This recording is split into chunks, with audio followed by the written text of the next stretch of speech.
Hello বন্ধুরা, কেমন আছেন সবাই? আশা করি সবাই ভালো আছেন। বন্ধুরা, আমাদের এই গল্পগুলো যদি ভালো লাগে অবশ্যই লাইক করবেন আর কমেন্টস করে জানিয়ে দিবেন। চ্যানেলে যদি নতুন হয়ে থাকেন অবশ্যই সাবস্ক্রাইব করে পাশে থাকা বেল আইকনটি প্রেস করে রাখুন।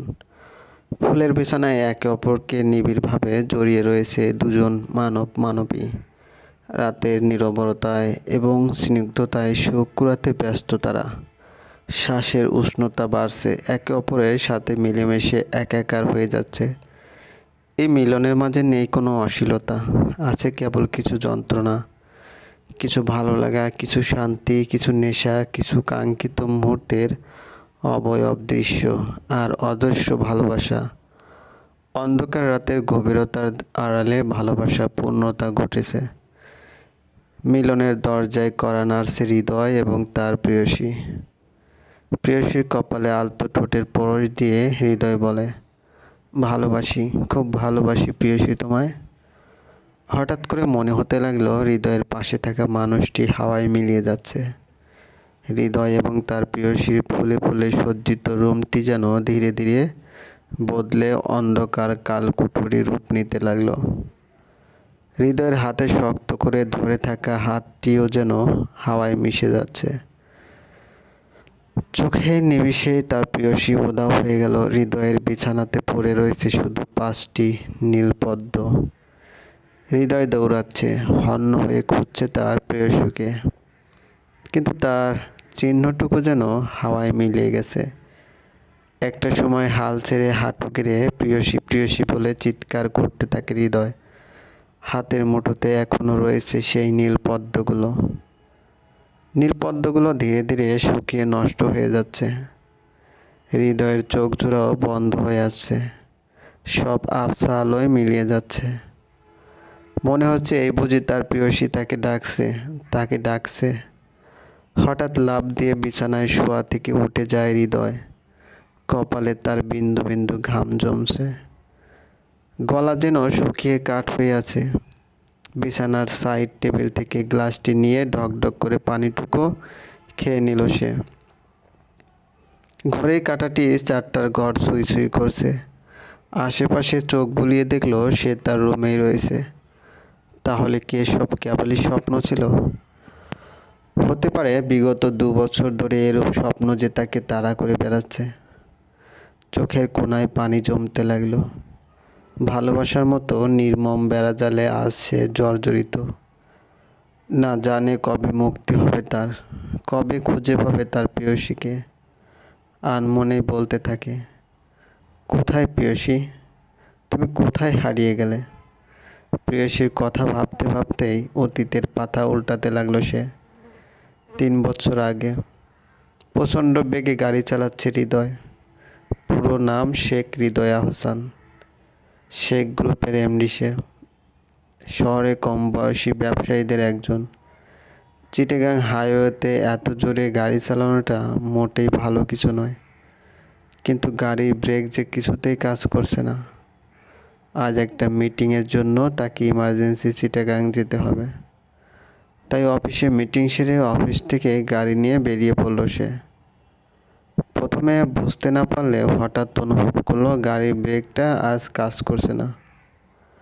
তাই গাড়ির গতি কোনো মতেই কমানো যাচ্ছে না। হাইওয়েতে প্রচুর বাস এবং ট্রাকের আনাগোনা, প্রতিটির বেগ অত্যাধিক। মাথা যেন কাজ করতে চাচ্ছে না হৃদয়ের। সকাল অবধিও গাড়ি তো ভালোই ছিল, কিন্তু এখন ব্রেক নষ্ট হবার কি মানে, এটাই মানায় আসছে না। মৃত্যুকে যেন চোখের সামনে দেখতে পাচ্ছে সে। হঠাৎ সামনে ট্রাক আসতে দেখে সেটাকে ক্রস করতে যায় হৃদয়, কিন্তু ভাগ্যের নির্মমতা গাড়ি ব্যালেন্স হারিয়ে রাস্তায় পাশে অ্যাক্সিডেন্ট করে। হৃদয়ের সামনে সব কিছু যেন অন্ধকার ছেয়ে যায়। হৃদয় যখন চোখ খুলে তখন সে হাসপাতালের কেবিনে। চোখ খোলার পরেও সে কেবল অন্ধকারই দেখতে পায়। হৃদয়কে যখন ডাক্তার জিজ্ঞেস করে এখন কেমন লাগছে মিস্টার হৃদয়, প্রতি উত্তরে হৃদয় বলে, এখন কি অনেক রাত? আপনারা রুম অন্ধকার করে রেখেছেন কেন? মিস্টার হৃদয়, এখন সকাল 10টা বাজে আর রুম একদম আলোকিত। আপনি কি আমায় দেখতে পাচ্ছেন না? ডাক্তার, আমি কিছুই দেখতে পাচ্ছি না। আমি কিছুতেই দেখতে পারছি না। হৃদয়ের কথাটি শোনা মাত্র নূর বেগম কান্নায় ফেটে পড়েন। স্বামী গত হবার পর ছেলেই তার সব কিছু। ছেলেটিও যদি এভাবে অন্ধ হয়ে যায় তবে কি হবে? হৃদয় একা হাতে ব্যবসা, ঘর সব সামলাচ্ছে। কিছুদিন পর তার বিয়ে। এখন এই বিপদ কীভাবে সামাল দিবে? বিভিন্ন পরীক্ষার মাধ্যমে বোঝা যায় অ্যাক্সিডেন্টের কারণে হৃদয়ের চোখের কর্নিয়ার আঘাত পায়। কিছু সেলও ড্যামেজ হয়ে গেছে। ডাক্তাররা তাকে দেশের বাইরে পাঠিয়ে দেবার কথা বলে। নূর বেগম কোনো চিন্তা ছাড়াই রাজি হয়ে যান হৃদয়কে বিদেশে পাঠানোর জন্য। আমেরিকার ক্যালিফোর্নিয়াতে হৃদয়কে পাঠানো হয়। ক্যালিফোর্নিয়ায় একজন বন্ধু থাকায় তার থাকার ব্যবস্থা খুব সুন্দর করে হয়ে যায়।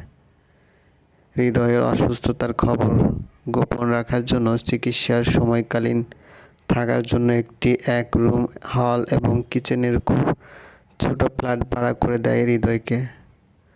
হৃদয় চিকিৎসাকালীন সময় সে একা একাই সেখানে থাকতে চেয়েছে। কোনো পরিচিত লোক তার আশেপাশে ছিল না। তার বাড়িওয়ালি ছিলেন দেশি, তাই হৃদয়ের বন্ধু রাফিন তাকে হৃদয়ের দেখভালের দায়িত্বটিও দেয়। মহিলা ছিলেন বৃদ্ধা এবং একা একজন মানুষ।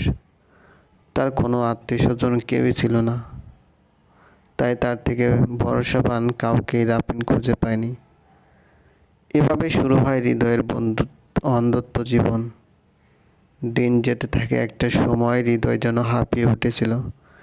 ঠিক তখনই তার জীবনে একজনের আগমন ঘটে। হৃদয়ের বাড়িওয়ালি বৃদ্ধা হবার কারণে হৃদয়ের দেখভাল তিনি করতে পারতেন না। তাই তার ভাতিজি, যে কিনা ক্যালিফোর্নিয়ায় এক ভার্সিটিতে পড়তো, তাকে পার্ট টাইমের কথা বলে হৃদয়ের দেখভালের দায়িত্ব দেয়। মেয়েটি পার্ট টাইম কিছু ডলার কামাবার জন্য রাজিও হয়। প্রথম প্রথম হৃদয়ের মুডের সাথে তাল মেলানো প্রায় যেন অসম্ভব ছিল তার। ধীরে ধীরে তাদের মধ্যে একটা ভালো সম্পর্ক তৈরি হয়। হৃদয় যখন তার নাম জিজ্ঞেস করতো তখন সে বলতো, যেদিন তুমি দেখতে পাবে সেদিন আমাকে আমার নাম বলবে। ততদিন না হয় আমি অচেনা ব্যক্তি হয়ে থাকি তোমার কাছে, একজন অজানা মানুষ যার সব কিছুই তোমার অজানা থাকবে, অনেকটা চিঠির বন্ধুর মতো।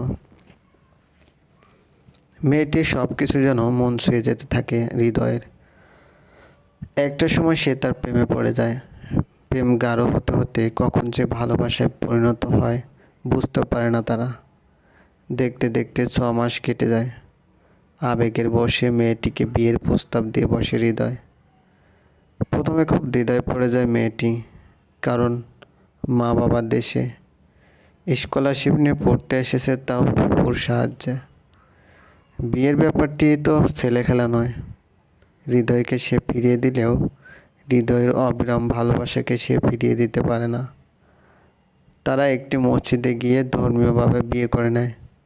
হৃদয় তখন মেয়েটির আসল পরিচয়টুকু জানতে চায় না। বিয়ের দিন তাকে হৃদয় বলে, আমার অপারেশন এবং তোমার এক্সামের পর আমরা দেশে যাব এবং তোমার বাবা মার কাছে অফিসিয়ালিভাবে আমি বিয়ের প্রস্তাব নিয়ে যাব। আমি লুকিয়ে নয়, সবার সম্মুখে আপন করে নিতে চাই প্রেয়সী। আমার নাম প্রেয়সী নয়, আমার আসল নাম। আমি জানতে চাই না। যেদিন আমি আমার দৃষ্টি ফিরে পাবো আমি সেদিনই তোমার নাম জানতে চাই, তোমাকে চিনতে চাই প্রেয়সী।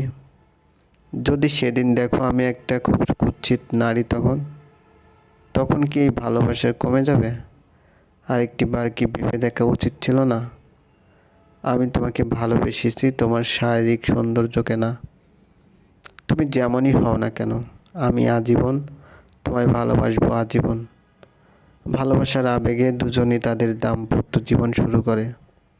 দেখতে দেখতে আরও 6 মাস কেটে যায়। হৃদয়ের অপারেশনের সময়ও ঘনিয়ে আসে। অপারেশনের আগ মুহূর্তে হৃদয় তার প্রেয়সীকে শুধু একটা কথাই বলে, আমি চোখ খুলে সবার আগে তোমায় দেখতে চাই প্রেয়সী, সবার আগে তোমায় দেখতে চাই। কথা দাও তুমি আমায় ফিরা অবধি অপেক্ষা করবে। কথা দিলাম।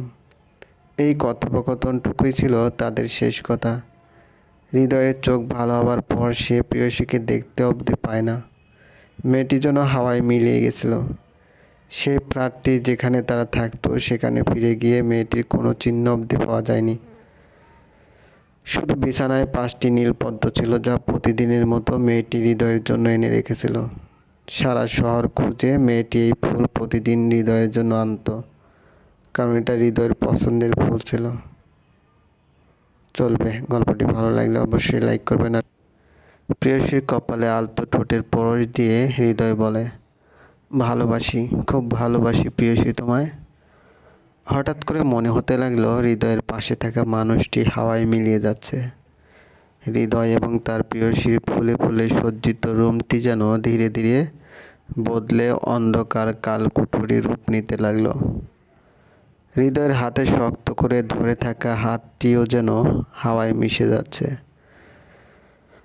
চোখের নিমিষেই তার প্রেয়সী উধাও হয়ে গেল। হৃদয়ের বিছানাতে পড়ে রয়েছে শুধু 5টি নীলপদ্ম। হৃদয় দৌড়াচ্ছে, হন্য হয়ে খুঁজছে তার প্রেয়সীকে, কিন্তু তার চিহ্নটুকু যেন হাওয়ায় মিলিয়ে গেছে। একটা সময় হাল ছেড়ে হাঁটু গেড়ে প্রেয়সী প্রেয়সী বলে চিৎকার করতে থাকে হৃদয়। হাতের মুঠোতে এখনো রয়েছে সেই নীলপদ্মগুলো ধীরে ধীরে শুকিয়ে নষ্ট হয়ে যাচ্ছে। হৃদয়ের চোখ জোড়াও বন্ধ হয়ে আসছে, সব আবছা আলোয় মিলিয়ে যাচ্ছে।